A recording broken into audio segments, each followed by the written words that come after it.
Batman.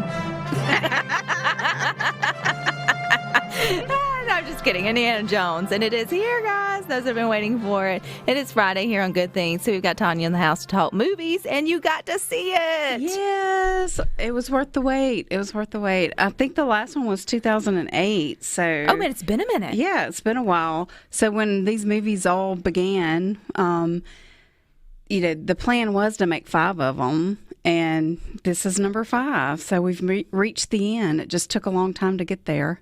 And some during the middle. I mean, some are better than others. Yeah, for sure. And I didn't realize it's been so long since I've seen them. I had to refresh my memory. And you definitely can go see this one without having seen anything. I mean, they do a great job of roping you right in.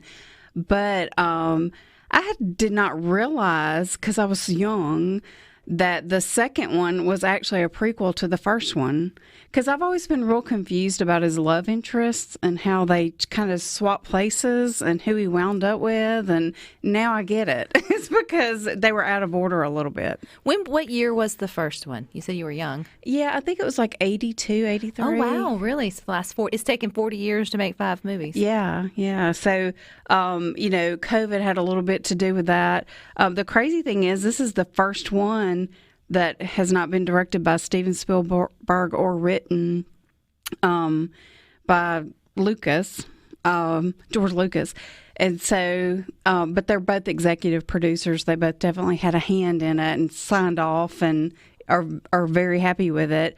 But yeah, it just took a long time. There were initially some creative differences, and then, you have different people writing, and I think the script was rewritten several times, and imagine being the script writer and getting back just red ink or like redo over and over again. Yeah, it would have to be mind-boggling. Well, and the interesting thing is, Harrison has said all along, don't recast this part. I am Indiana Jones, and once I'm gone, Indiana Jones is gone. I mean, that was his belief this whole time. So I'm glad at the young age of 80 that he, went for it, and he does such a great job. So it kicks off, and it's actually kind of a flashback of the 40s during World War II, and you actually see Harrison Ford, Indiana Jones, de-aged. It's a big sequence that initially I think they said was going to be 8 minutes. It wound up being over 20 minutes, and that kind of sets the stage for this dial, this artifact that we're introduced to. And then fast forward to 1969, which is the year that these events take place in this movie, and he has to partner with his estranged goddaughter to go find this dial to basically keep it out of the hands of a madman. So just, all of the fun elements of Indiana Jones. We all know he hates snakes, so we get a little teaser of that, which was always one of my favorite parts in those movies. There's always been a banter between him and the female in the movie, whether it was a love interest, the bad person, whatever. And we get to see that again with the Phoebe, the actress that plays his goddaughter. So everything that you could possibly hope for is here. The action is incredible. It's PG-13 because, there's violence.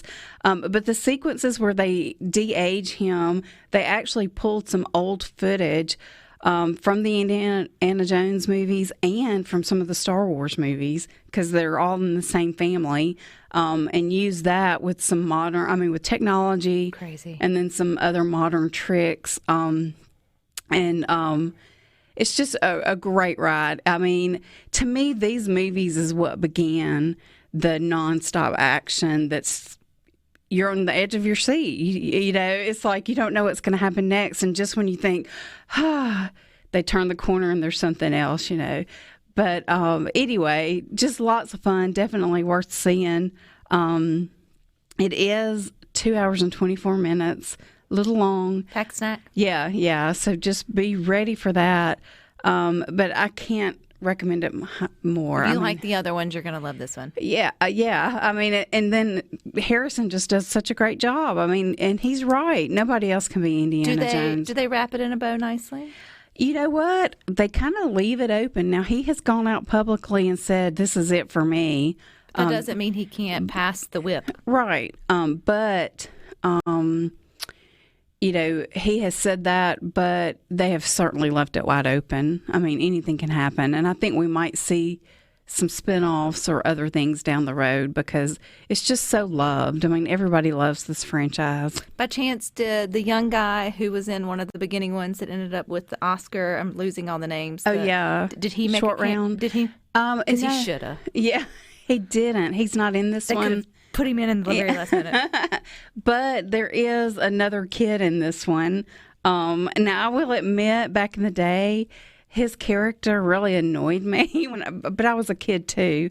But I had a problem. That was probably my least favorite of all the movies, and it had nothing to do with him. It was because of the monkey brains. I mean, that scarred me as a child.